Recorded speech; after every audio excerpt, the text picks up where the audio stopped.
ஐயா எம் குமரவேல் நம்ம திருப்பட்டூரில் இருக்க காசி விஸ்வநாதர் ஆலயத்துக்கு வந்திருக்கோம். ஆலயம் பார்த்தீங்கன்னா இப்போ லாக் பண்ணியிருக்கு. ஆலயம் பார்த்தீங்கன்னா லாக் பண்ணியிருக்கு. டைம் கொஞ்சம் அதிகமானதுனால நான் வரதுக்கு லேட் ஆகிடுச்சு, அதனால் லாக் பண்ணியிருக்கு. இங்கே வரவங்க கோயில் டைம் பார்த்துக்கோங்க. இங்கே உள்ளே பார்த்தீங்கன்னா வியாக்கிரபாதர் சித்தரோட ஜீவசமாதி இருக்குது. இதுதான் அந்த சித்தரால் உருவாக்கப்பட்ட குளம் அப்படின்னு சொல்கிறாங்க.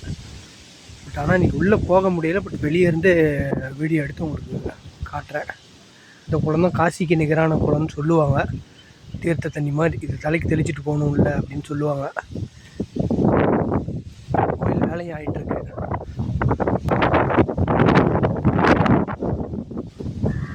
பலபேர் படுத்திருக்காரு. இங்கே அப்படியே உங்களுக்கு ஆப்போசிட்டில் தெரியுது பார்த்தீங்களா, அதுதான் ஜீவசமாதி. நந்திக்கு இந்தாண்ட இந்த சைடு இருக்குது பார்த்தீங்களா, அதுதான் ஜீவசமாதி. வியாக்கிரபாதர் சித்தரோட சமாதி.